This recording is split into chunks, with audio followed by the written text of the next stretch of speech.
Encore une fois, messieurs et dames, na tombeli bino, bolandi bolamo pour la deuxième partie à Bossolo Télévision. Bossolo na politique, pardon, comme programme na Bossolo Télévision. Merci encore une fois. Nandenge Bossolo mbate ko pesa biso maboko tozoli qui était ensemble Toriko Bunda pour Namboka na biso. Nous allons lutter contre les anti-valeurs, tout ça la promotion à vraie valeur. Nazana esengo mikolo tami ebele to mona na bande côté ndenge torobaki tozongeli échange à débat ezalaki momentanément suspendu vu makambo ezalaki na mboka plus ba élection bato ebele bazalaki ba participer bakendaki lokwa ba candidat ba misusu pe bazui ba misusu pe bazui te sika boto moni mwa kimi ndambo ya moke po bato ebele bazongi na capitale ezopesa biso makoki ya kosolana bango na maetali lolenge mboka ezali kotambola. Nazala batomi balé, tokene mbala moko na lisolo. Nazali na Lembolo Joa, on a monité Mikolo Belé depuis le mois d'août, sauf imprévu, sauf erreur de ma part, mais depuis le mois d'août, de tout le monde a été. Et puis Azaï Moko Tazan Andeko, Yves Mweka, ça opé tout le monde a été, Mikolo Belé, Azagi pe candidat na Tchangu, tout le monde a été sur le lot. Lembolo Joa, Mbote na yon deko pe bozongi malam.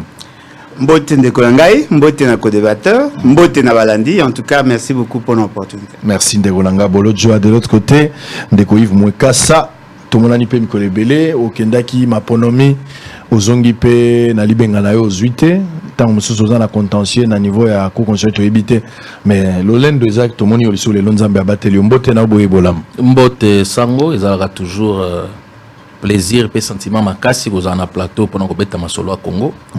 Vrai patriote, bazara prêt à servir Congo, quel que soit ici, ezalaka likambo ya fonction et ezalaka likambo ya poste et ezali likambo ya bolingo ya mboka. Nous sommes là pour servir le Congo. Très bien, biso nyonso misato tozole la moko na biso ya tikaki biso wa Benoît Yolama, oyokaki nouvelle, yopokaki nouvelle, peut-être likanisi to liloba moko pona ndeko tozwaki makoki okuta na boete po to lobata likolo na passe na motema Benoît tika biso. Oui, ezalaki na yoka ki en batinenga d'abord un message. Et puis na moni na ba réseaux sociaux azalaki mutu moko tourner ko landaye à distance na ko approcher il y a pas longtemps ndé tourner ko kuta na ba plateau et mo on échanger pendant 5 minutes. C'est quelqu'un que j'appréciais et surtout qui abandaki très souvent au-delà il y a ba approche partisane mais il donnait il faisait de bonnes analyses. Il savait développer les sujets au fait. Et ce sont des qualités que j'apprécie en lui. Azaki Moutumo a débat. Et voilà, il est parti. Bien qu'on ne va pas aller dans ce qui s'est dit par rapport à l'Iwa ou tout ça. Mais ce qui est vrai, nous gardons une pensée pieuse. C'est quelqu'un qui aimait sa patrie à sa manière, qui s'est battu à sa manière. Et j'espère seulement que la philosophie wana bato balingaka ba garder ango pe ba garder likanisi ya malamu pone.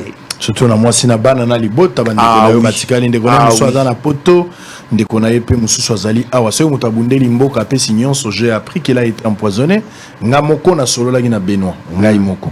Tango Benoît Beli une fois ça là qui a taba 6 mois au mona naté aipsa kingaka belaki et après ayeko zongela ba émission to sali ba émission taba 4-5 mois après allez na kendaki ba voyage moko na intérieur tango na zongi na bengi Benoît na téléphone pour na ibisa Benoît que na zongi déjà ndenge to signalaka bande kwa ndeko na zongi déjà des fois biso to benga na kasoki zongi tonga pe na zongi mais erwana nde ibisinga lobi kaza très faible na bi orlika monini suzote na uti suko bela na saki rechit ba empoisonné ya lobaki ba empoisonné sous pour la deuxième fois kabia mais qu'est-ce qu'il y a ozana nini obatwazo lukela to solo la ibisinga bi na za malade nzoto tungisa siko kutu na komi ko bima mwa muke na likambango na zaki na wana pasi na tuni eloko la politique pour des fois ko ya pas moto il faut que tu na point de vue na tuni est-ce que okoki ko pesa nzela na ya kotala na ndako ebisinga bina ko ebisonga bitango omona ekomi ko nzela opesinga nzela pona kotala mais malheureusement nazu sutango tala été po avant apesanga nzela ko kotala ye nzoka ya utiko kufa et ça libiso pasi oyebaki Benoît bozaki na yawa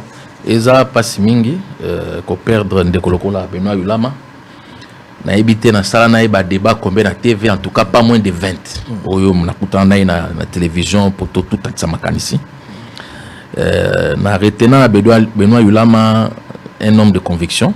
On a toujours été dans la famille opposée. Na tangu ya Kabila ya zaki na pouvoir ngai na opposition, les longa na kota pouvoir ya za kota opposition, mais on a toujours eu de très très bonnes relations. Et lo que marquant ngai na se rappelle à l'époque bazana pouvoir tout ça là débat bisumi balé na débat na nazala qui très virulent contre le pouvoir en place et tant que to silisi débat to bimi to kei et puis à l'époque oui na 2016 tant makambo ya glissement ba service ba komaki très sensible na kokanga bat balai ko critiquer mais na komi quand même na ndako akobenga ngai pour vérifier ce qui na komi malamu ndeko boni okomi bien vraiment azaki na moi particularité wana cause à la adversaire na plateau mais une fois que bolongo na plateau c'était un homme très affable humain oui mutumo ko azaki na bolingo makasi et je retiens de lui un amour de la patrie Benoît Yulama Mbalebele azaki pe ko hésiter même temps bon bagi na pouvoir ce que loko moka monite ezana semboté à côté les melape yango vraiment nzambe ya yambaye na maboko na ye et puis nzambe ya sunga biso ba congolais pepe to na mwa motema wana ya kobosa na tete ndeko akei mais atiki mwasi atiki bana ndeko bazali surtout mingende yango wana molimo na yo pe malakimi ya Benoît Yolama moninga na biso to zalaki na yawa mais il nous a précédé dans la gloire ce qui nkolo asilisi mosala okozonga na ndako allez tolobela makambo etali politique natina na penza na benga bino leo na tongwawa merci d'abord na nebo répondre à l'heure par rapport à invitation bolo ja komitongo déjà essaye singa ndeko na komi kutu liboso na ngai félicitations pour la ponctualité alors tolobela makambo etali sécurité na kamata ba sujet kami balé na ju sécurité et puis na ozo politique na maetali informateur ndeko Yves Mwekasa boza na papier boza na big pour que ce moninga zolo balikamba koloba yo poza na ngoko koma pona kobongisa. En résumé, par rapport à la situation à l'Est, Makambo et Talibitumba, Oyo Gero Bissonyon, Sotoyebi, Eza Makambo et Tobundi na Ngombola na Bambola. Moto na l'histoire, a Yebi ko retracé Sika Gero et Wouti na place Tokomi Lelo. Toko en a ba divergence, mais néanmoins, Batone Soyebi ke Gero et Bandi Lelo te Bandaki Kala, mais au fur et à mesure, Tozo Kende, il faut tous à la politique moko. Il y a qu'à gérer la guerre au fur et à mesure toujours kende. Donc vous avez la plaintivité. Au fur et à mesure toujours kende, les problèmes sont là, mais il faut voir comment nous devons gérer les problèmes ouana. Toye kokoma Kabila, tito koma lelo na ndenge Tshisekedi akomi na pouvoir, likambo ya guerre oyo eza kokoba. Officiellement depuis to bandaki na musée ndenge asengaki bato babatela mboka na Kabila guerre officiellement elobama kité. Mais ndenge tozo kenena Tshisekedi za lokola basengi guerre officiellement parce que na landi Tshisekedi président de la République oya lobaki aboyi guerre na ba M23 pour permettre ngana meka ko bongiselo ko nazo lingana tuna na ba M23 dialogue moko ko sala na ndenge wana te ya kendaki na bobongiso basalaki na Luanda na basaki na Nairobi likambo ba cantonnement diplomatie agissante nyonso tolobaki et pesi nzela te pote bunaga na masisi na ba territoire mosusu ezonga na maboko na biso quand bien même ba résolution à Luanda des alaki eloko moko epesite siko lelo mini sommet salami mais na mini sommet wana Rwanda abimi na na kati ya likambo alingi suma kamba ba résolution te lobinga mona na France 24 na TV5 Rwanda a komi ko préparer défense na ye face à attaque nyonso République démocratique du Congo a ko sala. Et le long ya frontière na biso nyonso ekaboli biso na bango batie déjà basoda na bango pona ko battre la tamunguna kote pa na bango te alors que pa na biso ba envahir des années et des années. Quelle est la recette meilleure actuellement pour gérer ces conflits et pour en finir une fois pour toutes? Vous avez la question librement 10 minutes pour la première partie pour résoudre et pour proposer par rapport à cette guerre au Ezali Lelo. On va commencer avec Alain Bolodjoa et puis on va terminer avec l'autre, mais Moutonamta Ozoma Loba de temps à autre. Alain Bolodjoa. Bon, c'est une question très sensible et je pense que la sérieuxité voulue et que Biso Maramzo Tolobango de manière voilée. Exactement. Parce qu'au-delà de tout, je suis patriote. Exactement. Mais parce que commettre des erreurs rebelles, mais on va essayer quand même de communiquer autrement. La communauté internationale nous a obligés, à nous, Congolais, de recevoir les intérêts à moi. Toyamba Kibango au nom de la solidarité. Solidarité africaine, solidarité mondiale. Il vous souviendra que le gouvernement de l'époque n'en voulait pas. Mais il y a eu intervention à secrétaire général des Nations Unies. Le secrétaire d'État des États-Unis, en matière secrétaire d'État en fait, il y a eu le président français avec son administration, et il y a eu même l'Union africaine de manière indirecte qui sont intervenus pour nous exiger à nous de recevoir les intérables. Et Bonga Kitocha Bango n'a près de 150 km éloigné de la frontière. Mais la communauté internationale ne nous a pas permis de le faire. Batouana Bakoti Panabiso, 2 ans suffisaient pour que le Rwanda a s'organisé avec certains autres pays pour nous attaquer sous prétexte qu'on attaquer Interam par précaution. Ça, c'est ça l'essentiel de ce que nous devons savoir. Le gouvernement n'était pas en mesure de les prendre en charge. Et c'est les Nations Unies qui avaient organisé les cantonnements et tout ce qui va avec. Lorsque Barwandais et les autres nous attaquaient, Bakomi Kokima, Balongwa Kobanda Est, Tibayo Bomabango en notre résidence en Bandaka. Baboma Bango Pina Kinshasa. Mais apparemment, la question n'a pas été résolue. Suite Yawana, le Congo est devenu ventre mou dans cette partie-là. De connaître plusieurs organisations militaires dans le sens à déstabiliser Mboganabiso. De se plaindre pendant près de 30 ans. Mais apparemment, la communauté internationale attend à ce que nous bissoto résoudre le problème qu'eux ont créé. Chaque fois, si nous nous plaignons, on nous dit non, voilà, vous n'êtes pas organisé. Oui, nous savons que nous ne sommes pas organisés. Non, voilà, vous n'avez pas une armée, vous n'avez pas une bonne administration. Oui, nous reconnaissons. Mais n'oubliez pas votre responsabilité. La communauté internationale doit se ressaisir. Non seulement que nous sommes sujets du droit international, membres de la communauté internationale, nous avons droit à la solidarité. Biso Tokoufi, plus de 8 millions. La crise qui a justifié la présence à Interam chez nous, Bazako Beta Masola, 800 000. La communauté internationale s'est mobilisée. Même certains pays se sont déplacés pour s'incliner na esika o ba pesa kilo kum na bateau bakufaki. Mais chez nous, personne n'en parle. C'est-à-dire que vous comprenez que il y a un fait vrai, mais qui est mal abordé.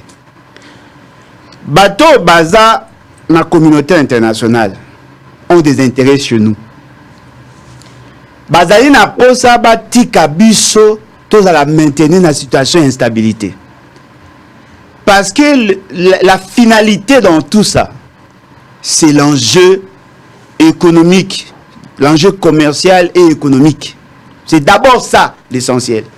Tout ce que vous voyez à côté, ils allaient juste intérêt croisé. Parce que par exemple pour le Rwanda, le velléité expansionniste, qui n'est pas la vision de la communauté dite internationale, le Rwanda a un problème identitaire, la suprématie d'une race sur les restes.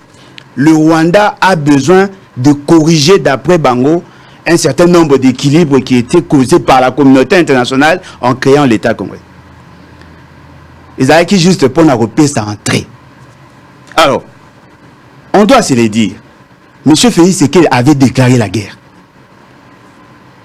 M. Félix Tshisekedi avait peut-être maladroitement, mais il avait déclaré la guerre. Ce qui est surprenant. Il ne s'est pas préparé par rapport à ce qui s'est dit. Peut-être il y a des gens qui ont un fait anodin. Vous passez en public. Pendant la campagne, vous passez en public. Je vais faire la guerre. Je vais attaquer Kigali. Akoki Maroko Tazamba. Peut-être lui, il pensait avoir séduit. Ce message-là a été exploité. Il est revenu encore au niveau il y a Top Congo. Il a réitéré son souci. Parce que il faut tout faire la part des choses. La démarche légale, il y a déclaration à guerre, ils est l'eau moussous. Mais la déclaration à guerre au pays, c'est que la Salaki, Yemoko a alerté biso tant accorda ka interview et pas Françoise Bouelana, Christian Lusako, non. Alobi, chaque fois que vous dites que vous allez faire la guerre, ces États-là s'organisent. Il avait dit, aujourd'hui, nous sommes dans une situation où notre ennemi de tous les jours, le frère à M. Félix Tshisekedi se prépare pour nous faire la guerre. Officiellement. Parce que ça, la Russie déjà guerre. Préparer l'équipement, c'est que vous avez dit, j'ai suivi ça aussi. Préparer militaire na bango, déployer bango au niveau de la frontière. Si nous n'attaquons pas ouvertement, ils vont provoquer quelque chose pour que Bima en international, que Bissot attaqué. Son avantage, il va dire, ngam na bandité. Parce que nous sommes en train de parler là de l'opinion internationale. On ne gagne pas la guerre seul. Il faut gagner avec le peuple, il faut gagner avec l'opinion internationale. Pour ceux qui Bissot, tu attaquer Rwanda, automatiquement a commis la position de légitime défense. Nos alliés, de potentiels alliés, parce qu'ils n'avaient pas sauté aux Anango, hésiter à 2 fois de nous accompagner. Voyez-vous? Parce que nous risquons d'entrer dans une situation telle que la Russie attaque l'Ukraine. Quand bien même que la Russie avait des raisons avancées, la Russie est mal vue en international parce qu'il y a attaqué Baninga. On risque de tomber dans ça. Alors que nous, on est déjà attaqués à répéter. Nous sommes déjà attaqués, mais Mouton attaqué, Bissot l'a fait avec subtilité. À sa stratégie, il prend certains inconscients, et puis à Zuba Rwandais, à Sangisi, à Tindi Bango Barenobunda. Et puis Maloko, un conflit communautaire, conflit entre Congolais. Alors que c'est lui le patron. Alors que c'est lui qui a coaché, qui a tout boutiqué. Et là, nous sommes tous focus sur le Rwanda. Nous semblons oublier que le Rwanda est en coopération militaire avec l'Ouganda. Et très souvent, les gens oublient qu'il y a tout un réseau dans cette vision parce que l'idée n'a pas été à Kozwa, Kobanda Farage, Aru, Ozuba appartient sur tout Tanganyika. C'est ce qu'ils vous disent. Ils vous disent clairement. Il suffit seulement de lire les ouvrages. Et ceux qui ont les visions, ils ne se battent pas en tant qu'État, mais en tant que race. Ce sont là des réalités que nous ne voulons pas dire. Donc, nous comprenons que nous n'avons pas pris le soin de bien comprendre les enjeux. Aujourd'hui, on n'a pas bien diagnostiqué. Non seulement pas bien diagnostiqué, mais nous avons posé certains actes qui ont favorisé à ce que Bango va atteindre notre objectif. Alors la grande question, sommes-nous prêts à faire la guerre? C'est ça la grande question. Parce que nous avons enclenché le procédé, il y a guerre, mais apparemment nous ne sommes pas prêts. Nous ne sommes pas prêts, pourquoi? Pour faire la guerre, comme je l'ai dit tantôt, il faut d'abord qu'il y ait une cohésion au niveau national. Il y a de fortes tensions. En termes, il y a tribalisme, en termes, il y a position politique, en termes, il y a approche. Il nous sera difficile de gagner la guerre dans la situation à Mibale. Deuxièmement, nous sommes en train de déconstruire notre propre armée. Et nous n'arrivons pas à comprendre que la position de Toro Kende, ça sera difficile. Supposons aujourd'hui qu'un militaire congolais, parce que Salama déjà, arriver comme à un niveau de la frontière par maladresse, par inadvertance. Baboumier, qu'est-ce que vous allez la guerre a commencé. Parce que n'oubliez pas, il n'y a pas longtemps, lorsque tout le monde festoyait, lorsque tout Banero s'est pris à la campagne, on a abattu un militaire congolais, basu en otage 2 autres militaires en Rwanda. Je ne sais même pas ceux qui bazongi. C'est-à-dire que la guerre est à cause de la proportion, il y a ma casse. Mais en interne, je ne sens pas cette organisation. Quand même que Félix Tshisekedi, pour séduire les faibles d'esprit à l'Obaki, Bobangate, Nakoyoko Beta, Massa, c'est à partir à Goma, et Kenetik, messieurs, on n'est pas en train de parler de Nintendo. Nous parlons de la guerre. La guerre a une psychologie, la guerre a une exigence en termes de logistique, la guerre a un besoin humain, la guerre a un besoin en communication, la guerre a un besoin financier. C'est-à-dire la seule recette aujourd'hui, c'est la guerre. Non mais, déjà moi au départ... Il faut oublier des résolutions de Luanda, Nairobi... Non mais je n'ai pas soutenu ça. Hein. Il vous souviendra que je n'étais pas d'accord par rapport à l'approche parce que nous allions en position de faiblesse. Je n'ai jamais été d'accord pour nos côtes en AIS. Je pensais plutôt que na SADC. Mais à cette époque-là, on avait de quoi donner pour arriver à convaincre. Aujourd'hui, la SADC a commis aliéné par rapport à enjeux mondiaux parce que déjà tel que nous sommes là, nous avons donné l'impression que nous voulons aller vers la Russie. Ce qui veut dire que même les Américains se méfient de nous. ce que nous pouvons appeler le temps. Il fallait se décider. Il fallait se décider à temps parce qu'aujourd'hui, personne ne peut nous faire confiance et personne ne peut nous accompagner. La grande question, M. Fotomi posée, nous allons en guerre. Qui sont nos alliés? Qui sont nos alliés naturels? Parce qu'apparemment, sur les 9 pays voisins, apparemment, nous sommes les seuls à comprendre autrement les choses. Congo-Brazza, qui a toujours été notre frère, aujourd'hui, Congo-Brazza a en odeur de sainteté avec le gouvernement congolais. Ok, Angola, RCA et ainsi de suite. Et vous allez vous rendre compte que le Rwanda a compris cette stratégie. Pour toucher directement Kinshasa, il est en coopération avec le Congo-Brazza. Ce qu'on a RCA, ne soyez pas surpris que Rwanda vous en a possibilité au côté chez nous. Mais qui peut nous aider à être Nassima? Nous comptons sur le Burundi. Attention, le président burundais est là par la volonté de ceux qui sont au Rwanda. Donc il faut ce que nous voulons. Allez. Réajuster, tir. Mais je pense que la guerre, ça sera une solution, bien que pas parfaite, mais au moins une solution. Définitive, oui. Allez, Ndeko Mwekasa. La situation est là. Merci Sango. Comme on est sujet beaucoup très sensible. Et malheureusement, nous en tant que Congolais, lorsque toujours abordé sujet à Est, avec beaucoup de bonne foi, mais tu abordes de manière cacophonique. Et c'est ça que au niveau communauté internationale, la voix du Congo et se faire entendre mingi te. Guerre les alaka manduki te. Il y a un aspect, il y a guerre ya manduki. Il y a un autre volet oyo babengaka la guerre froide. C'est-à-dire bwana bitumba manduki obetate. Bitumba sur le plan politique, bras de fer, babilo kwa nyonso, et il y a la guerre psychologique. Problème toi nango lelo.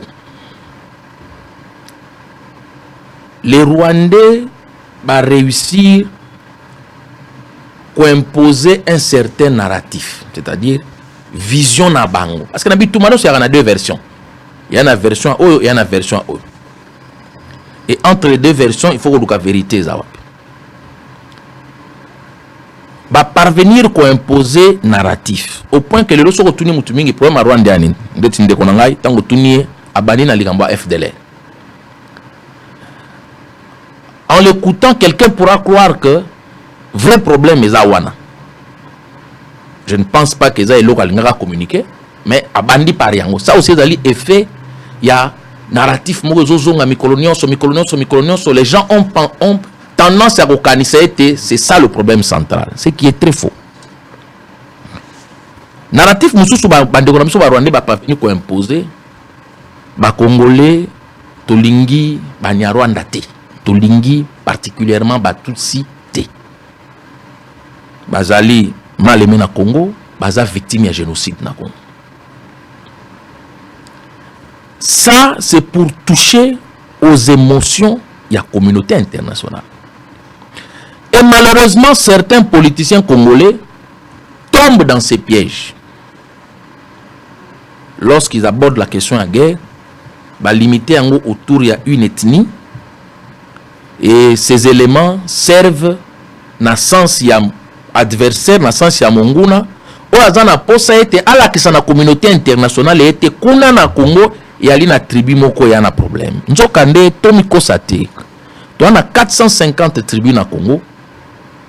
Dans sa grande majorité, Congolais azalaka très hospitalier. Les quelques incidents au salami ne définissent pas façon congolais avant Dakar na bande konaïe basusu. Ba parvenir ko imposer narratif. Sécurité ya ba rwandophone. Parce que tu côté na Twitter, na réseaux sociaux nyonso. Le M23 se bat pourquoi bazo se battre pour na bande kona bango ya o bazali maltraité na Congo, bazali privé na ba droit. Et quand un occidental, Ozali Moutoualingaka, Sokaza Moutabatana, c'est le droit de l'homme, Ayokika Lokwana, il s'est dit ah non. Bateau, c'est que cause na bango est juste. Alors que les narratifs, les versions a fait. soko landi bango okondima tete ke na Congo bande kona biso banyarwanda bazali na gouvernement, bazali na parlement, bazali na armée, bazali to babana na ba tribu mususu, babota bana baza mélanger. Parce que narratif ya mabe bimi.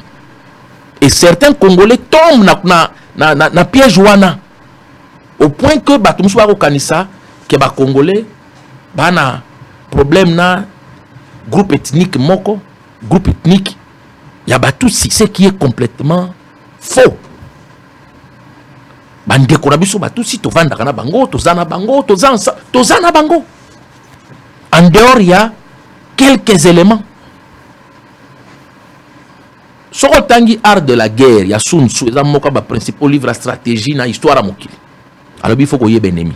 Soko bundana mutu yeba adversaire. Biso to zwa ka tante ya ko yeba Rwanda des autres. Batou ti balinga za pouvoir asuki wana na émotion. Alors qu'on évite que les principaux opposants à Kagame na Rwanda, baza batuti. Moutou azalaki secrétaire général ya FPR. Ya parti na bango, directeur de cabinet naï.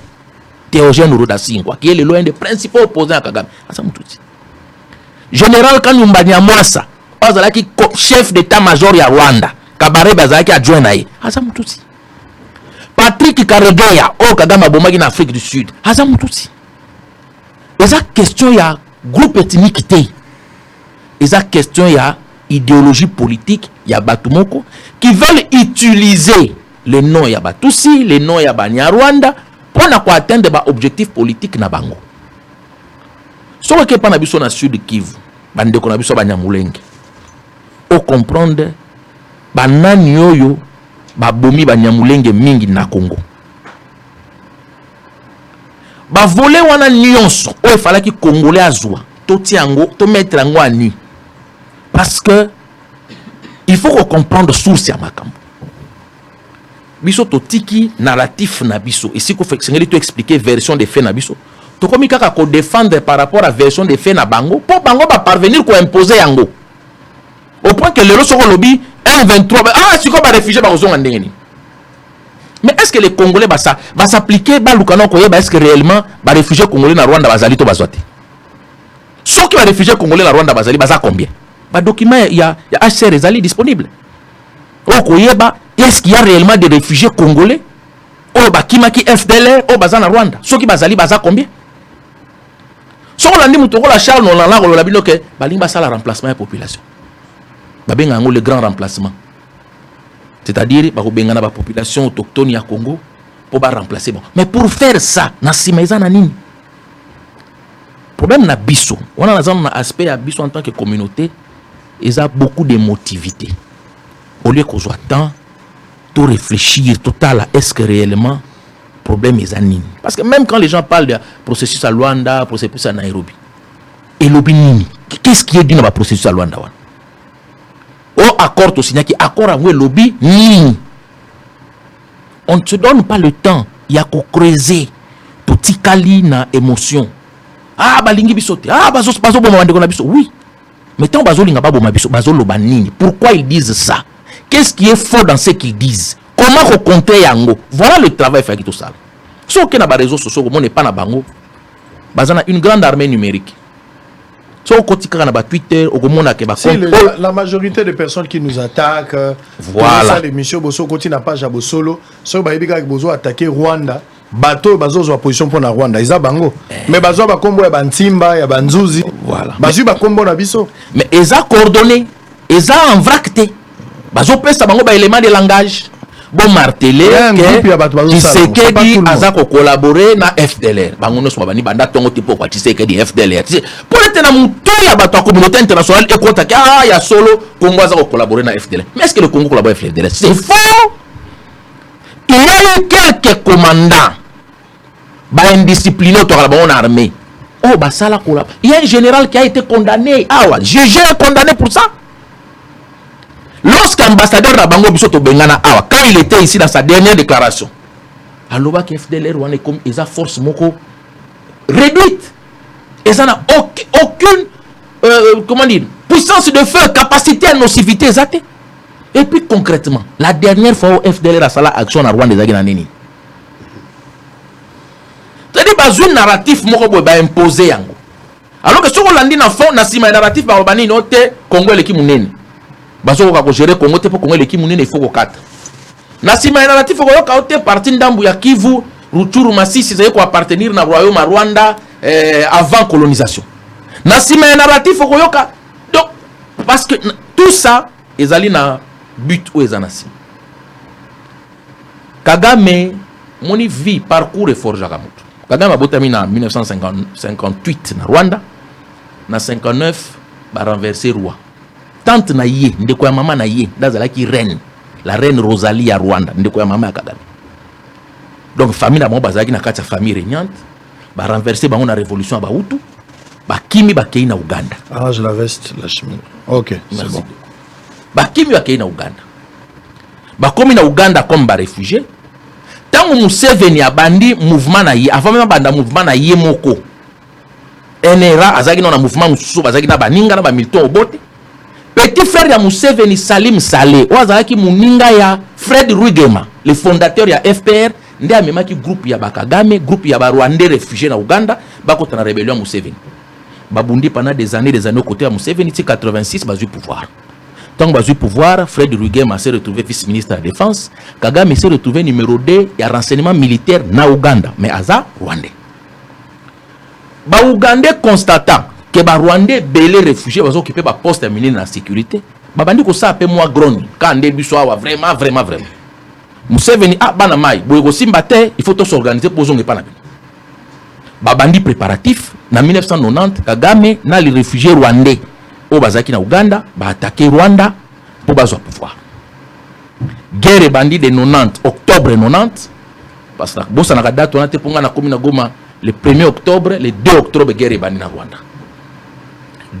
Rwanda de 90 à 94 93 basali ba accord de paix à Arusha où esengete ba fusionner les deux armées et ça li était bataillon moko ya armée ya Kagame ya ba FPR ba mebi bango tina centre ville ya Kigali.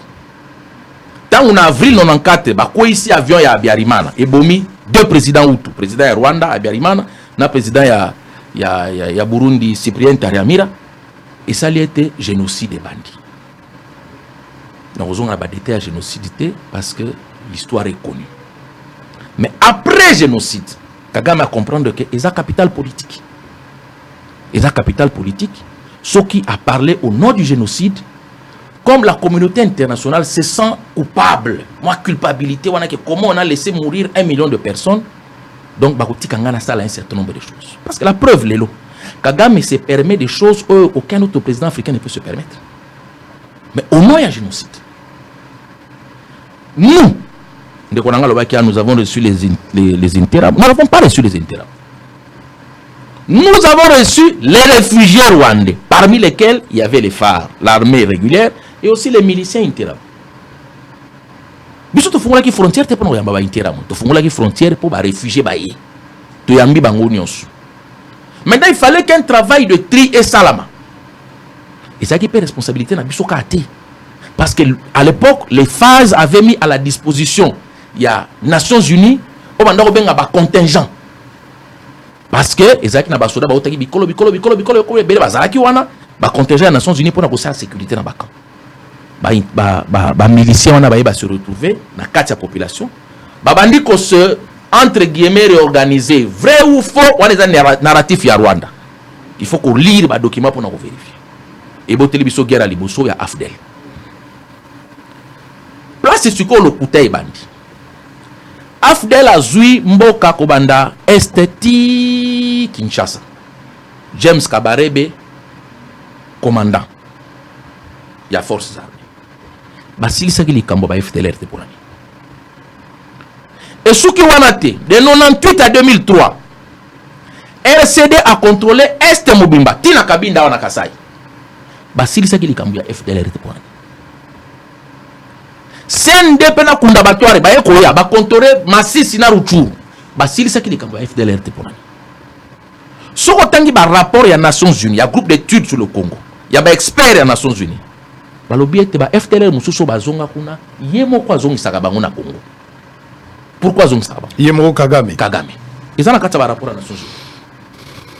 Parce que bazana intérêt ya kozala na menace moko epa na biso pour pas justifier on ba ko sala na est ya Congo pour na ko justifier il faut que ba lo ba ke kuna FDLR azali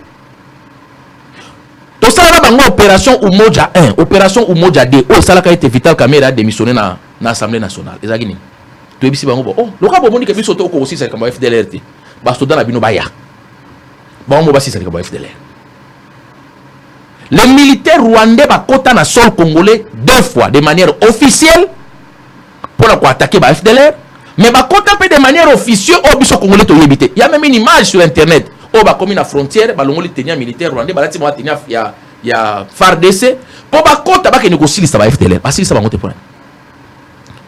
C'est un argument qui est faux. Parce que tous les rapports, même les rapports qui nous accusent aujourd'hui que Congo va collaborer avec FDLR. Et Bandara toujours en disant, en réaction au M23, de certains il y a toujours une justification, une raison. C'est parce que certains de nos militaires, tout le monde a la vérité. Mais est-ce que la politique nationale était à Congo, que le gouvernement Congo a le politique na ezali à sakana na FDLR. Alors les choses ont évolué, il faut qu'on évolue. Et le Kasuka. Situation ezali ou ezali. Sommes-nous prêts pour la guerre à poser question? Tala. Et là, liboso ngai, on félicite le président Félix Tshisekedi. Parce que travail à reconstruction à armée. Et ça travail à mon aîné. Un exemple simple pour nous comprendre l'état de tout ça. Yo somona armée ba soda bazanga sika ko s'entraîner. Toi na combien de camps na Kinshasa? Tu vas na camp Tchachi. Hein? Tchachi. Ils sont censés qu'on na garde républicaine. Ils ont un champ de tir parce que champ de tir nyon son na zone on a loti. Et comment bandako? Parce que ba soda na ba na osala entraînement wapi? Tozui camp seta. Champ de tir ke ndawa. Loti botonga bandako. Camp Kokolo, il y a un champ de tir. Pour appeler ça un exemple. Il y a un niveau oyoyo en 18 ans armé pour Faki. Bakan, ils ont un champ de tir. Soda, ça, l'entraînement. Wapi. Sans parler d'équipement, sans. Dans ce cas, le loco congolais, non, soit comme on a que awawa et à la destruction à Mapinga. Si quoi beaucoup d'armées n'a pas condition. Ba FARDC na biso ba vaillant, ba na mingi na kata, enfin la majorité ba na bolingo mboka, ba saka musana ba conditions difficiles. Mais totiaki bango na condition te bazala na capacité à défendre mboka. On a tué les écoles et la spécialisation ba soda. Na mboko yeba na kaete soko komi soda au kei centre d'instruction, aussi lycée centre d'instruction, pourquoi ma adjudant, il faut que nous tanga na matete. Pourquoi ma sous-lieutenant, il faut que nous sala école ya ba officier na Kananga. Mais nous, on a des colonels, niveau de formation, il y a chef peloton. Mais si colonel, là, il y a bataillon, il y a donc, tu as une armée, on a un salaire, on a un grade. Mais exemple simple, les gars qui ont boulevard, ils ont un roulage. Nous sommes en pété dans ma pété, mais na pété oyo, aosa ni na balabala. Parce que nous devons comprendre que nous salani les alliés qui correspondent à pété à roulage. Armée, c'est là qui est totalement à terre. En 2 ans, il faut qu'on restructure. Travail à mon nez bandi au salim. To comme il a été. Mais tu can expliquer concrètement. En 1997, il a fallu 7 mois. Pour banda Goma, tu vas quoi ça Kinshasa. En 2013, 2012, parce que Goma en combien de temps? 2 mois Goma quoi. Lelo ça fait combien de temps depuis bandi guerre? Depuis juin 2022. To comme il a ici qu'il faut to commater. Mais la montée en puissance, il y a FARDC et Zarel. Les loyaux sont au même équipement, ils sont dans la front, ils sont mis sous caca. Au monique, amélioration salami. Est-ce que nous sommes. Comment la drone? Non, mais il faut avancer, maître. Pourquoi on n'a pas sa réponse directe à la question? Allez-y. Parce que au moins l'émission nous a suivi quand on a Congolais. L'émission nous a suivi dans mon Kilimobim. Même le Rwandais, même suivi.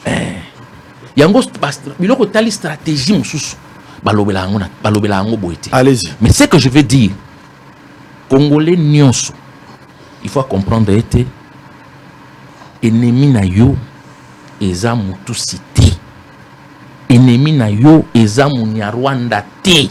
wana ezali o bango baolinga bakotisa na mutu ya communauté internationale kokoya na piège wana te ennemi ya Congo ezali dictateur wana waza na mboka wana oyo aza kosala musala po azwa oyo intérêt ezali na Congo basali likambo ya chaîne de valeur compta na Union Européenne chaîne de valeur ya nini yali lorsque bosali production ya minerai par exemple kobanda esika production esalami ti esika ya consommation ba étape ezebele ba production transformation transport donc tout ça eza ba étape ti que nous koma na esika oyo ba ko consommer yango siko bango balingi basala contrairement na biso esiko minerai bimaka à l'état brut ekei libanda basali accord na Union Européenne pour être kobanda exploitation de siko bako bimisa ndenge bako transformer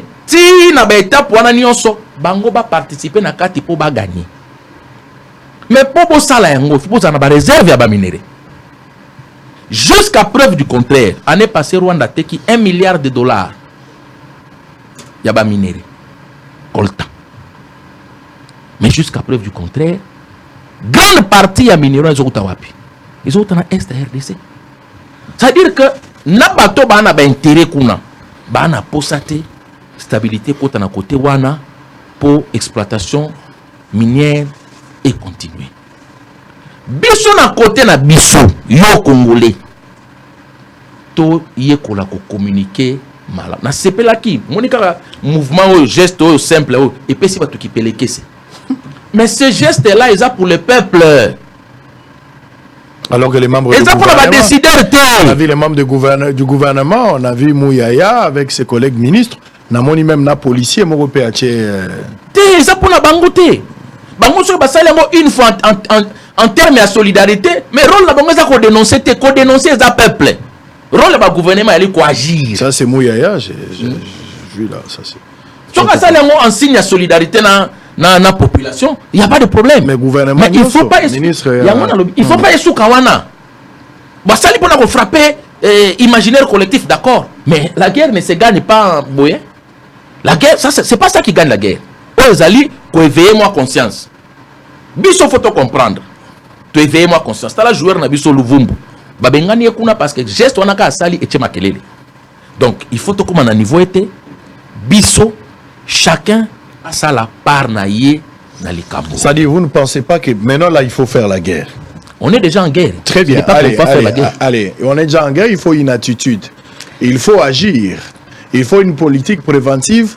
Tena compte ya ba moyens nécessaires et ça là que toke na guerre. Vous l'avez suivi na makambo ya chaîne de valeur à Utioloba, vous avez à rebondir mais en même temps makambo ya chaîne de valeur nazo lobela toza déjà na guerre. Officiellement Tshisekedi en a parlé par la procédure, toujours de la deux chambres et en bavanda pour la permission. Mais en attendant, le Rwanda se prépare pour la défense. Il peut attaquer à n'importe quel moment. Bon, Nalandine de Gonanga, bien qu'il y ait tellement de temps et belé à parler,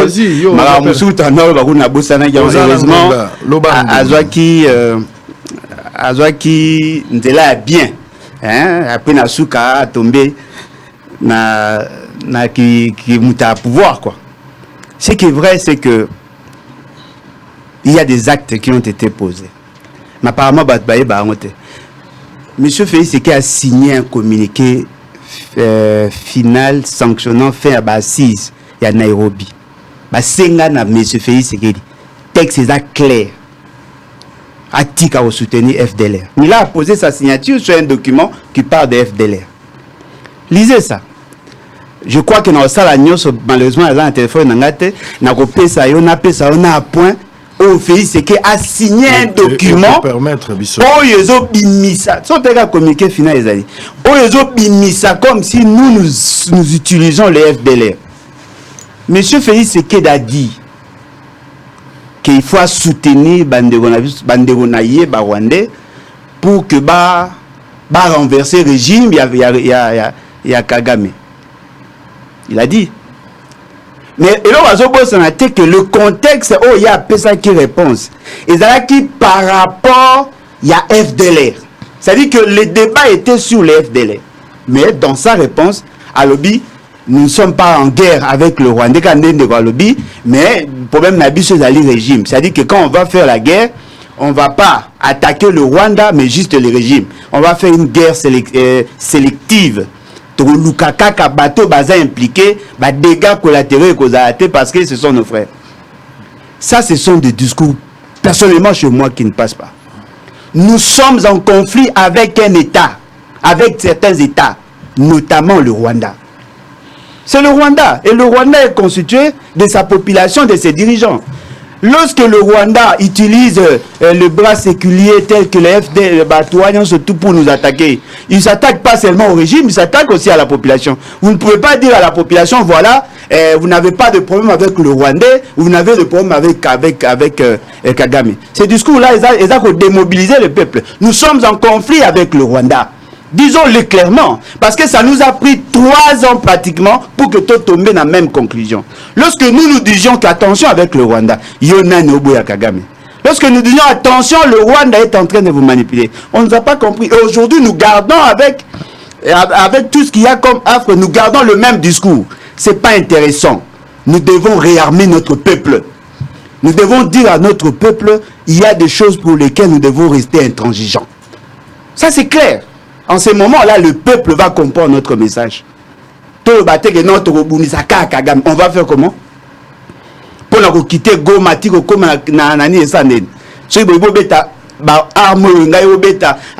de Goma et Kagame, il n'y aura pas de conséquences. Nous ferons la guerre. Et donc, la population congolaise doit se préparer. Vous avez insisté sur notre capacité à refaire la guerre. Nous avons dit des alliés stratégiques. Non, les alliés stratégiques, parce que M. Félix, c'est qu'à l'Oba qui a à Sainte-Thérèse. Il avait déjà dit. Il a dit que nous allons faire la guerre. À mon la bateau, il y a mon là. Ngai fachi béton te, moukeng il y a peuple. À l'Obi et pas nani Christophe Sako, non? Que Bobangate, nous sommes prêts.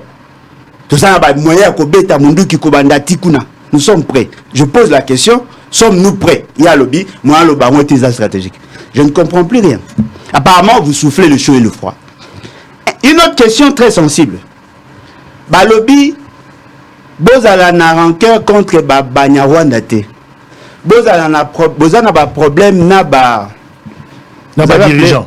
Non, nani non. Il a utilisé un terme là. Le tout cité. Le tout cité. Bozala na problème na Banyamurenge te, nos frères, tout ça. Chers amis, ça c'est notre discours à nous, entre nous Congolais. Pensez-vous que nous n'avons pas de problème avec eux? Pensez-vous réellement, tous à la peine sérieux? Pensez-vous vraiment qu'on n'a pas de problème avec eux? Sont-ils solidaires vis-à-vis de nous? Vous pensez que si aujourd'hui, Félix Sekedi s'attaquait contre Congo-Brazza, moi je vais me taire, je vais dénoncer. Rares sont ceux qui dénoncent. La population apparemment, elle est prête à accompagner Kagame. Et ils ne sont pas seuls, ils ont des alliés. Pensez-vous vraiment que Bakuka qui soit Bunagana sans l'accompagnement de l'Ouganda? Non, l'Ouganda a eu aussi à soutenir le M23 jusqu'à aujourd'hui. Donc, vous comprendre que la question haute aux Akoloba est la question à survie. Arrêtez de mettre des émotions. Ce que j'ai aimé, en tout cas j'ai vraiment aimé, c'est qu'il n'y a pas une intelligence situationnelle. Et notre frère l'a démontré. En réalité, en ce moment précis, on devait multiplier le nombre de cellules de réflexion, surtout d'abord au niveau du pouvoir. On devait associer des chercheurs, des gens qui ont l'expérience, qui ont une idée sur l'histoire, la situation de la guerre, pour que nous arrivions effectivement à mettre fin à cette aventure. Fort malheureusement, on a pris plus de temps à nous distraire. C'est pendant qu'on organisait les concerts que les autres s'attaquaient. C'est pendant qu'on était focalisé sur le match que les autres attaquaient. Le militantisme, Yabatou, est surplombé et étouffé le patriotisme. Aujourd'hui, nous sommes devant un fait. Nous devons nous réarmer mentalement et nous devons nous organiser. Nous devons avoir un commandant en chef aguerri. Moutoyo a comprendre l'enjeu. Et je me rends compte que M. Félix Sekedi n'a pas l'étoffe pour être le commandant en chef dans la situation de crise. Parce que lui-même, a comprendre la portée de ce qu'il fait.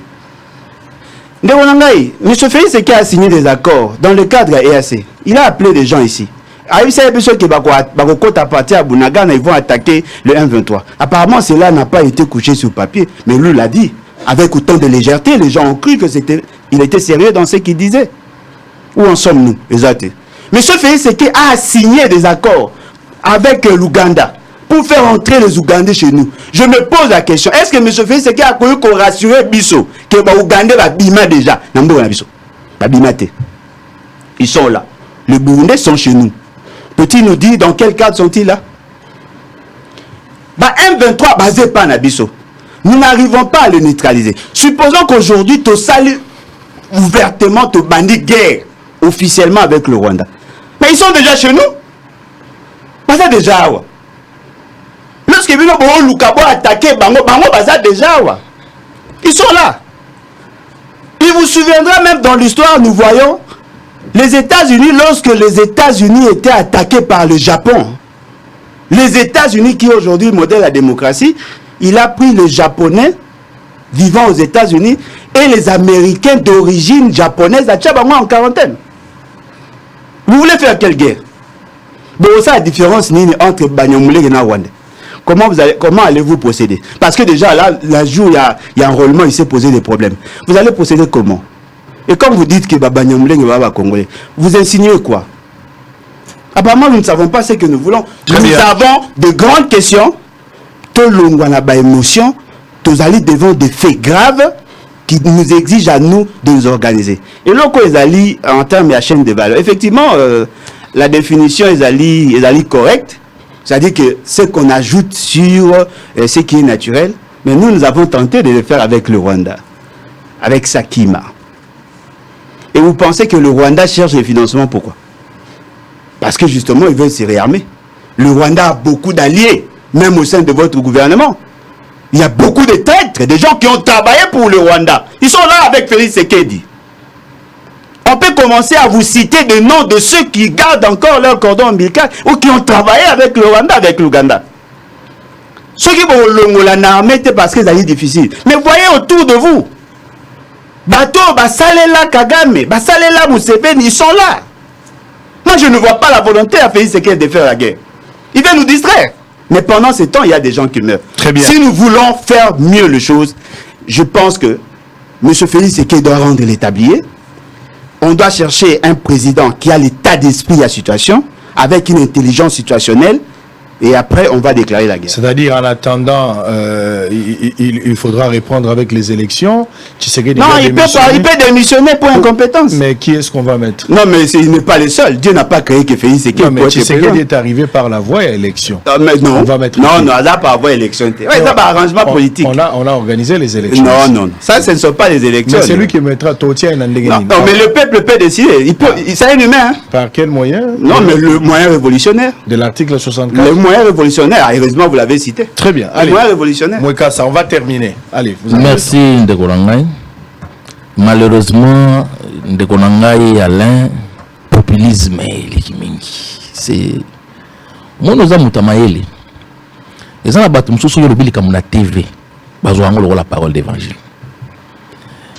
Et avant qu'on soit la position trop tranchée, il faut être sûr que Yomo commis documenté suffisamment.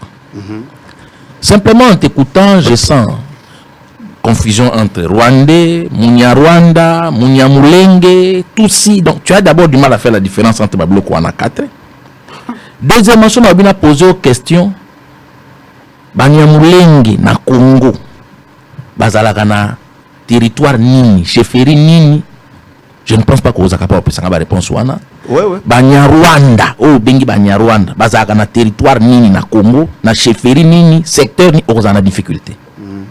Parce que dans l'imaginaire collectif, surtout dans les cognos, sur la côte et à ouest, on croit que c'est interchangeable, Munyarwanda, Munyamulenge et tout ça. Et sans savoir que quand vous dites Munyarwanda, c'est un grand ensemble. Il y a des Nyonso qui parlent la langue que certains appellent Kinyarwanda, mais en réalité, version Kinyarwanda ou le na Congo, ils ont exactement des versions Kinyarwanda ou le na Rwanda. On a par exemple, le Swahili il y a Goma, na Swahili il y a Lubumbashi, ça Swahili, mais ils ont exactement le même Swahili. Yo yebite, quand tu parles de la nationalité des Banyarwanda, au yebite tant que que na katia ba perdre l'indépendance, ba o ba kenda ka table ronde na Bruxelles.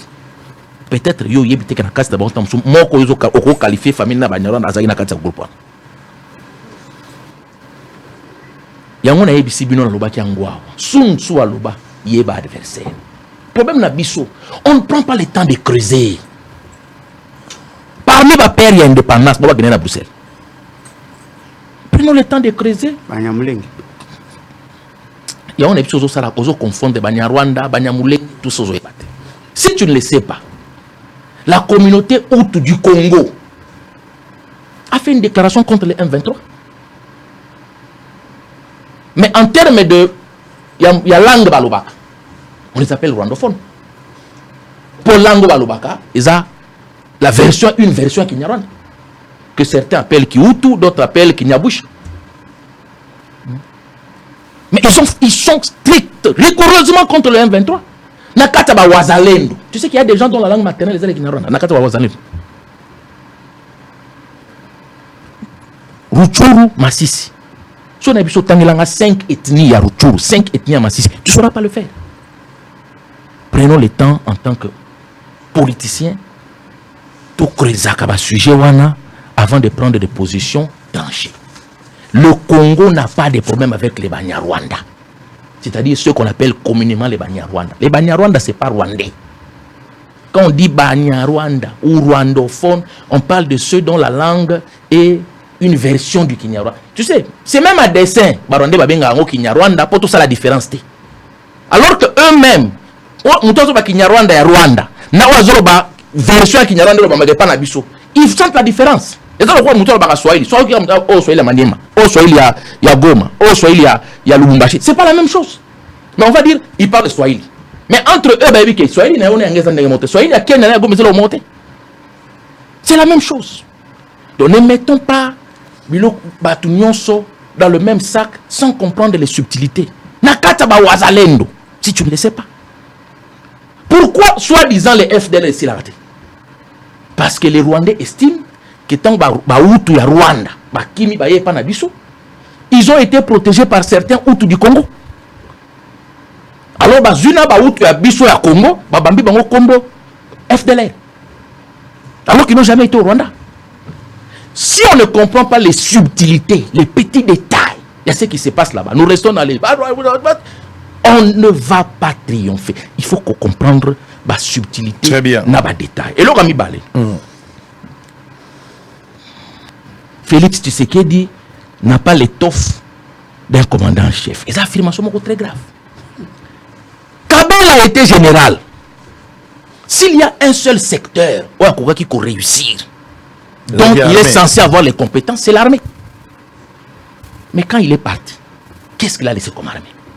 Non, tu connais Sabine Noawa, champ de tir nyon soloti. École, il y a spécialité Koufa. Mbanzangu, donc il y a autant à blender. On a Moutasala formation à renseignement, commandant des opérations. Moutasala formation avec chef peloton, général, lieutenant général. C'est parce que Kabila a complètement désarçonné cette armée. Il y a plein de spécialités. Il y a une armée qui génie, école, il y a génie. Bateau, Moussala, une spécialité au crédit, truc de fusillé, au point et boucani, comment on reconstruit pour pouvoir attaquer. Et ça va bien. École, il y a un commando de choc. Et ça va bien. Kabila a tout détruit. Tout. Fachi a trouvé Wana. Aujourd'hui, nous avons des drones, papa. Je te donne un exemple simple. Il y a je ne vais pas citer parce que les Congolais voient les drones, les Congolais voient les Sukhoi. Ils ont quitté. Monto le Moni Kazana est toffé qui commandant en chef. Monto le Moni Kazana est toffé qui commandant en chef. Regarde simplement l'équipement. Il y a pas de qui font. Parce que ils ont une réforme où ils ont une armée. Mais une armée qui a été détruite depuis 2002. Ça ne serait bâti pas en une année.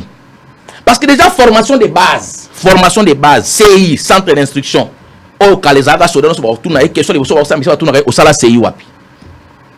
Au Zaki, tant que tout en bas, il y a définition, il y a discipline militaire.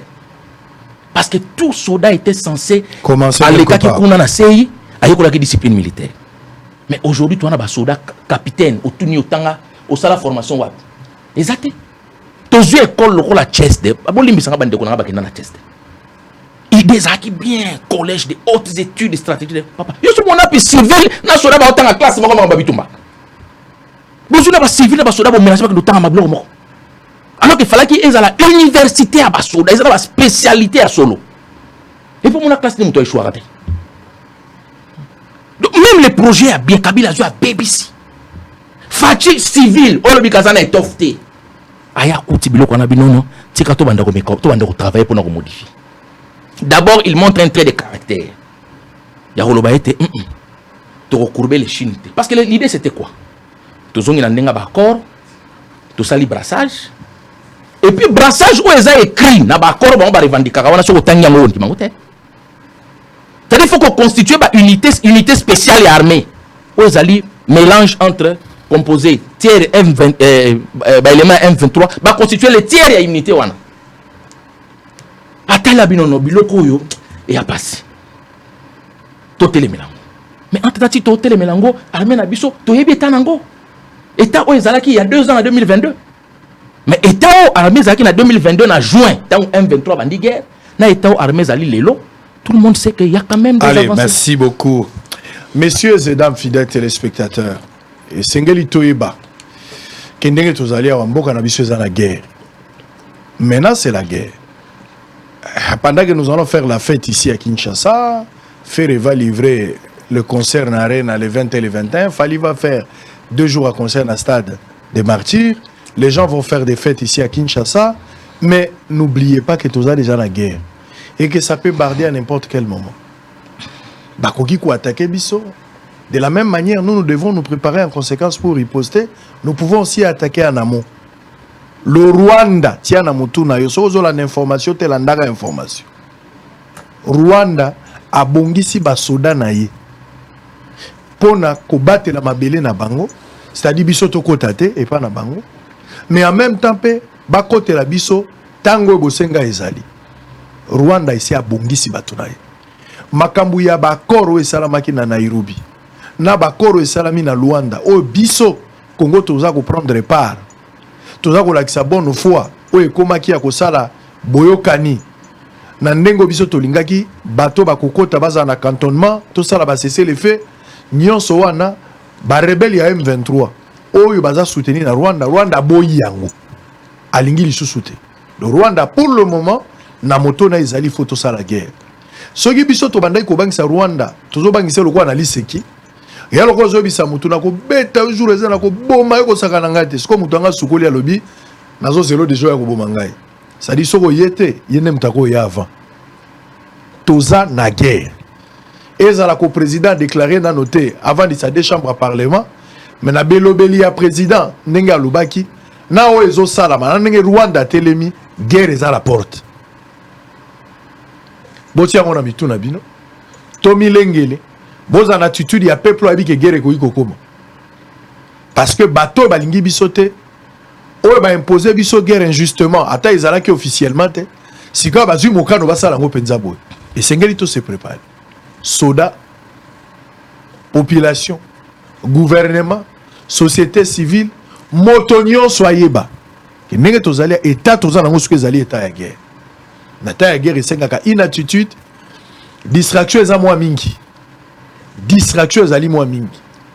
Bo pesa couloir na Rwanda te po akota lokola na papa.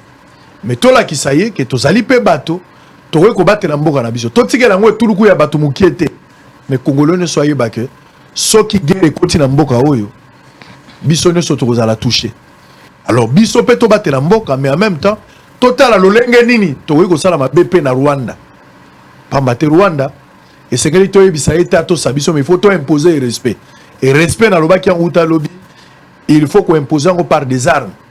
Au-delà de la diplomatie na ba français mais armes puissantes. Surtout une armée puissante, lelo to kolobaki nous sommes un pays souverain. So que zalité bozotanga souveraineté na papier ou un discours stérile.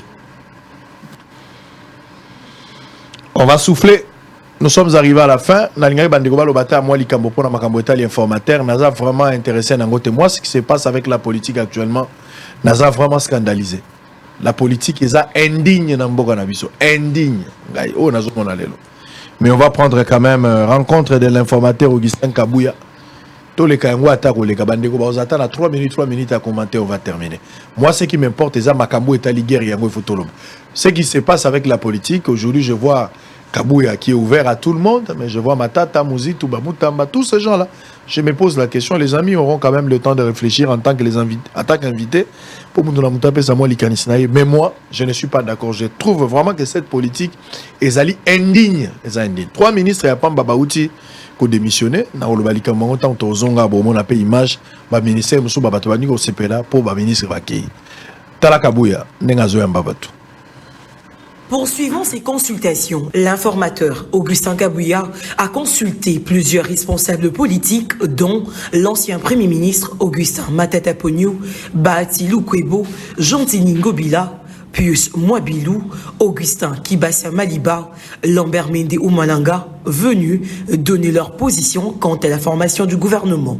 Outre ses responsables politiques, ce dimanche 18 février 2024, dans son bureau de travail, il a reçu tour à tour la délégation des regroupements politiques AN, A24 et A25, conduite par l'honorable Fifi Masuka, la délégation du regroupement politique AB50, conduite par l'honorable Julien Paloukou, la délégation du regroupement AASC, conduite par l'honorable Didier Mundela, la délégation de l'AB et Mosaïque, conduite par l'honorable Jean-Michel Samaloukonde. Nous avons été invités par l'informateur afin de pouvoir, avec les députés que nous avons pu avoir au cours des élections de 2023, pouvoir discuter par rapport à la majorité au niveau de l'Assemblée nationale. Pour nous, nous sommes venus dans cet exercice simplement pour formalité, car nous nous étions déjà organisés comme formation politique, AB et Mosaïque, qui comprend la Force Agissons et Bâtissons et 2 autres regroupements, notamment l'ADA et l'ANB. Nous avions déjà affirmé notre appartenance. Nous avons eu l'honneur d'être reçus par l'informateur qui a été désigné par le président de la République pour identifier la majorité au sein de l'Assemblée nationale. En tant que regroupement politique appelé Alliance Bloc 50, tout le monde sait que la moisson a été abondante autour du président de la République. Nous sommes venus, sur invitation de l'informateur, réaffirmer notre appartenance à la famille politique du président de la République et au sein de l'Assemblée nationale, réaffirmer que nous appartenons bel et bien à la majorité parlementaire. Pas de temps mort pour l'informateur, car il poursuit ses consultations ce lundi 19 février 2024. On va terminer le tout dernier point, le travail de l'informateur. L'informateur Augustin Kabouya, surprise, mon aîné, pas s'attendre qu'il n'en mais Augustin Kabouya a bénéficié de la confiance du chef de l'État et il a commencé le travail. Abandi Moussala a rappelé que constitué PCI 30 jours. Ouais, le deuxième sujet, c'est Moka, ça toujours qui va commencer. C'est tout à fait normal. PCI Moussala est 30 jours et qu'après 30 jours, ceux qui Moussala et a noté que vous allez renouvelable une fois, soit vous en a 2 mois. Mais à Zoling, à 30 jours, à Silisa Moussala, à Zong sa rapport, parce que Mboka Nabiso, ils allaient dans Moussala, Makambo, il faut tout régler les Zelangongate pour la Koumela. Comment vous avez jusque-là trouvé? Vous allez gagner parmi Bato Bagi reçu. Et pas il y a Augustin Kabouya, au moins Moussala na Ndengenini. Mais au-delà de ça, Bato Moussousou, Oyoko Yamama Nabango, il s'allie polémique. Le cola Matata Mpogno, où ils ont un dossier dans la justice. C'est vrai qu'Azali député, il y a parti Naïka Yemorone Moutubaponagi na LGD. Mais Bayambi. À Kosamba, le mois de mars. Nungu Banigo Tambola déjà que Ndengazawa na côté déjà na Union Sacrée. Un allié d'État, il y a Moïse Katumbi na l'élection où tu Kende. Même Katumbi n'a pas été informé que Baroyambaye. Même Katumbi n'a pas été informé que a eu décision à resiéger. Matata Mpogno, Adolphe Mouzitou, Bayambi, Bango Bana ba député. À titre personnel, ou bien le rôle de chef de parti, vous allez nous expliquer. Est-ce que vous pensez que ce travail qu'on produit fruit à Malamo, enfin, pour na kozwa gouvernement au ba Congolais bazozela pour que résoudre tant soit peu ba déshydratant na bango. Merci Sango. Merci Sango. Effectivement, informateur Ayamba Kibiso, délégation il y a regroupement na biso où ezali ko kambama na camarade Didier Mundela, président du regroupement. Tokenda qui pas informateur Ayambi biso pour to pesa pe ba déshydratant na biso to expliquer et sikani ni tozali ko s'aligner. Mais tikana zongi na non mukie pour ba comprendre musala ya informateur parce que comme généralement informateur yonda comme un formateur batu ba confondre un peu les deux tâches. Tâche ya informateur ezali ko identifier majorité. Mais pour identifier majorité, il faut contacter tout le monde, il faut parler avec tout le monde. Pour yeba yoza wapi. Pour ezala te que bozako présumer que o wana za wapi. Tant que Séni a proclamé le résultat, il y a eu 43 partis et regroupements qui ont eu au moins un député dans l'Assemblée. Sur les 43, tant qu'il y a une élection, 5 sont considérés comme opposition. 38 sont aux élections comme union sacrée. Mais on n'a pas été aligné comme union sacrée ou comme opposition. On est aligné en tant que regroupement de partis. Bon, comme UDPS, on est aligné comme UDPS. On est comme BISO AAEC, Action des Alliés pour l'essor du Congo. Toza Action des Alliés pour l'essor du Congo, où est Kambamina Didier Mundela. Après l'élection, les députés, Moussala Skou informateur des Alliés à Tala. Yo Zawapi. Kotoyo, to kote kuna. Pour le groupe est majoritaire, des groupes wana conformément à la constitution nabiso, sa premier ministre va former le gouvernement.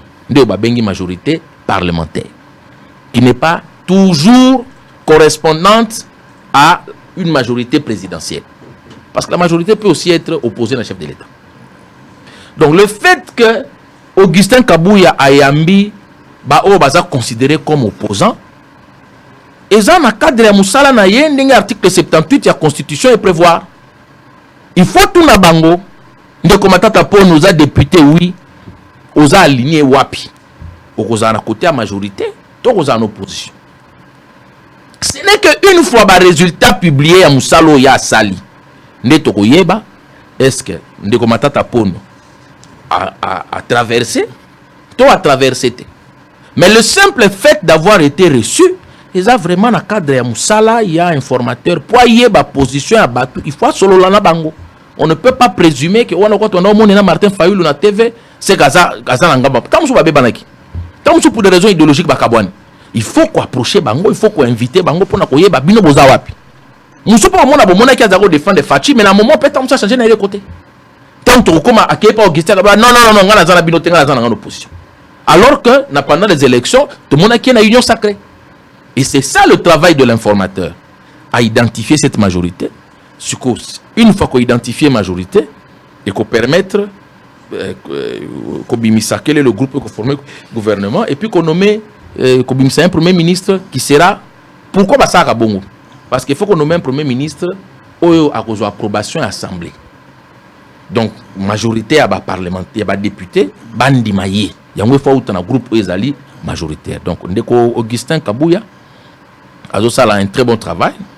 Oui, bien, sur base de meeting politique, matinée politique, tant qu'il y a un rôle, il y a chef de troupes, il y a UDPS.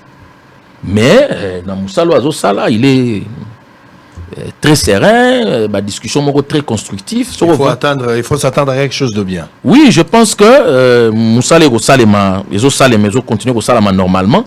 Maintenant, on va voir combien de regroupements et partis politiques vont s'aligner comme côté à majorité. Sur base de Yawana, tant qu'il y a un rapport dans Mokondi, le premier ministre a nommé, il y a gouvernement parce que s'il faut s'en tenir na 38 regroupements et partis, qui était soutenir Fachi, s'il faut donner un ministère a au moins un regroupement, mon gouvernement mounine. Mais ce qui peut battre, bon, on pose au ministère, on pose au moins 4 ministres et qui ici gouvernement. Donc, nous sommes allés Babylone, au moins 4 députés. Au moins 4 députés. Et ça, Moussala, qui y a ici par naïe à informateur.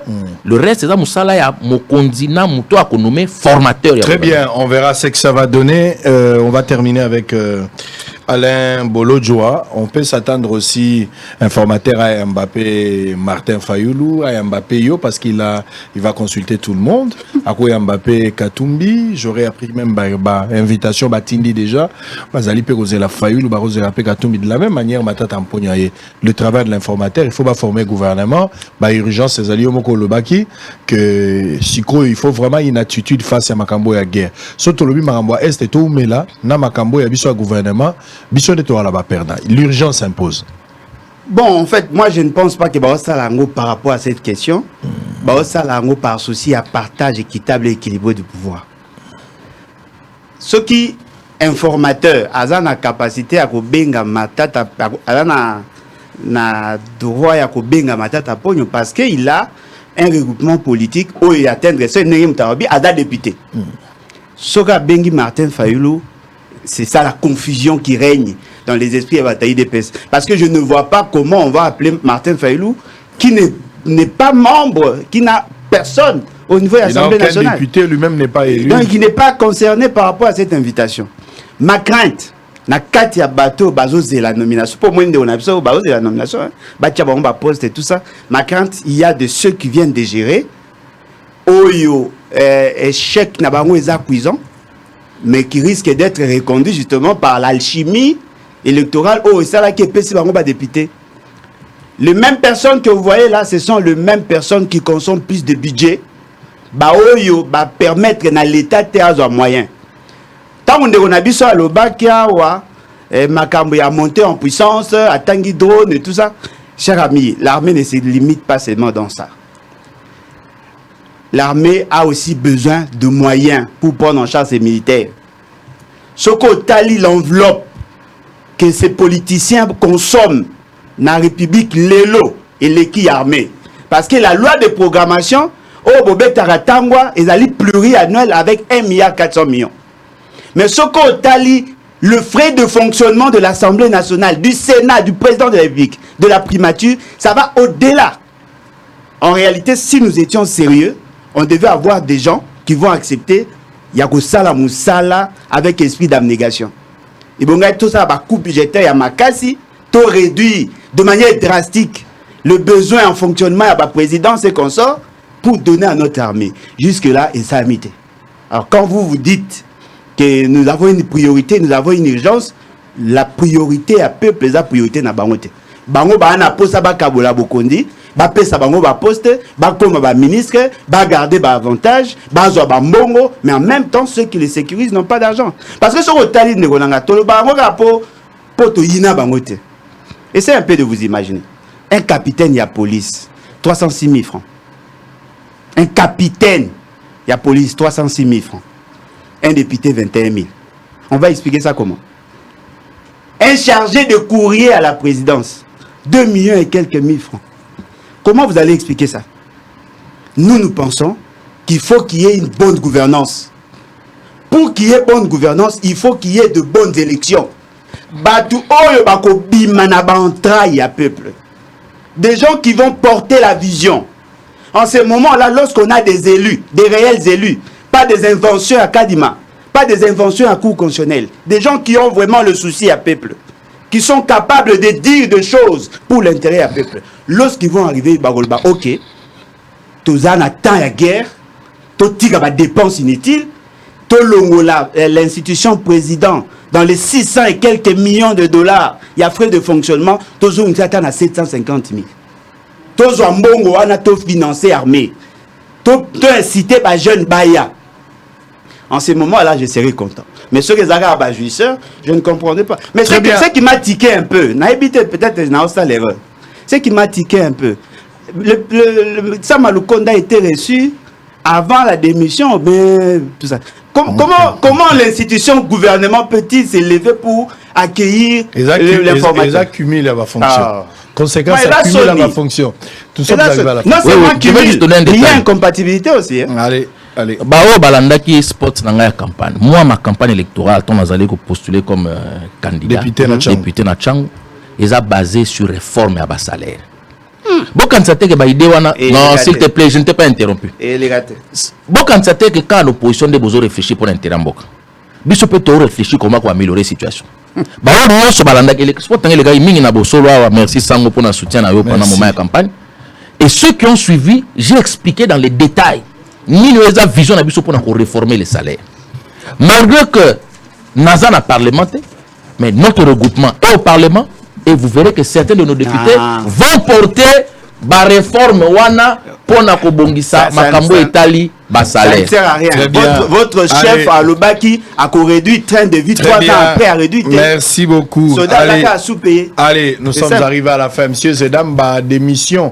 L'Obaki n'a pas eu lundi à lobby ici là. Mais jusqu'à présent, tout moi qui va tout le baba kisama. So baba kisami précieux va me dire, mais néanmoins jusqu'à présent tous à la 3 bateaux. Ba ministre Missa to ya pamba ba pona ki bango lokwa ba député. Bazala qui peut ba ministre en fonction tina suka ne batu bakiti. Donc tout le coup ya ba député, ya ba ministre nyonso baza en fonction. Ti siko bazala na tetu. Tozolo baba ministre ba ponami ba député baza pe ba ministre. O esengeli batika mosala moko ba pona soit tatiki mosala ki député azali ministre soit ta ekoto. Mais malheureusement kaka misa tonde ba se distinguer ali boso moto na yebaki ko salama na yebaki matate ko zalate pour travailler malamu. Eza Jean-Pierre Liao. Na bois ke lié ba fleur mingi. Na bois ke lié ba fleur na ndenge andimi ko longwa poso ko longwa te ko malamu te zanga te za témoignage à ta fonction publique. Ce n'est pas moi. Je pense que na ko la bino image ndenge ba ta fonction publique baza koloba. C'est vrai que musala nyonso esilité mais néanmoins ba betelier maboko comparativement na bato ebele ba leka ki nesika wana. Kamera pe atiki. Kamera atiki mais ko ya kamera na ministère wana tina ndenge ki na ebitelo ko nito kanisa ya kamera na économie. Ndenge to ganga ki docteur en économie siko kamera ki nini to tikal nango quel héritage na économie ya kamera et ko ça la débat peut-être ya réflexion na mikolo ezali koya. Vital kamera pe alongwe moto mosusu pe alongwe za pius mwabilu yepe atiki mais mwabilu bato ebele bazole na kombo na ye na ebite pona nini bato bakolela na kombo na ye même bibembe so solo na bato mosusu bakufa omone bembe pe akenda mutabumaki azolo bote politique ya mwabilu nde bominga na ndenge nini yote babotola kinga lupango tout ça eza ba plainte na za kozwa eza ba plainte même bibembe bazolo ce n'est pas moi nga na za la problème na plus mwabilu tenant na mona ina mabete nga moko personnel mais ba dossier ya bato boyo kabino moko ndenge bato na ministère na ye moi ndambo ya bato na ebite pona ba misusu mais ba yobi ba lobi quand même ndenge mwabilu akei landa Pius Ake, Pius c'est mon beau ministère. Ba maman Pius Ake, Pius Ake, ba maman Pius Ake, Pius Ake, Pius Ake, Pius c'est mon beau, Pius Ake. Pius c'est mon beau ministère. Ba maman Pius Ake, Pius Ake, ba maman Pius Ake, Pius Ake, Pius Ake, Pius c'est mon beau ministère.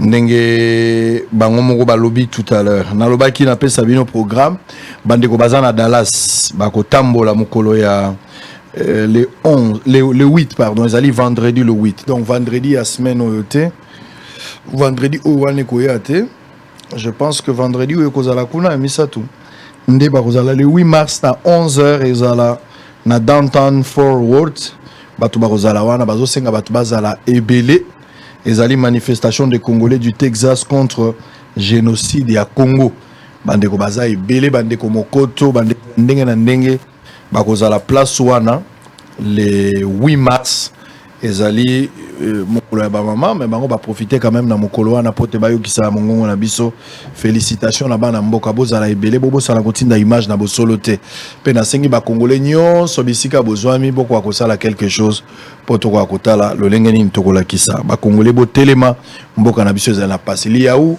bokotala image na ye na suka ntango toosilisa avant na tikawa nangangi napesa nanu joyeux anniversaire na Chemila Molei Katondi oazolanda biso depuis Paris tata mwasi ya bana topesi mbote place azali c'est ton jour profitez que Dieu te bénisse longévité prospérité bonheur Molei Katondi tata mwasi ya bana happy birthday to you bosolo mobimbato tombelio mobumo lamu kenda liboso umela Nzambo atikala na nyongo bato te afuta yo waneza maloba ya sango joyeux anniversaire merci beaucoup allez tosili si pona mokolo lelo botala ndenge ministre ya fonction publique asisi mosala azako kende moto na motana ndenga kende bamsu bakena ndenga butu bazomona bango te bamsu pe bakena clandestinité bamoni bango te bato msu pe balimwe na ba ministère bamoni bango te mais botala moko ya bato akei ayepe kolaka ba fonctionnaire ngana akei botala ndenge ba fonctionnaire ba réagir na ekendeli na ye. Je parle de qui? De Jean-Pierre Liao.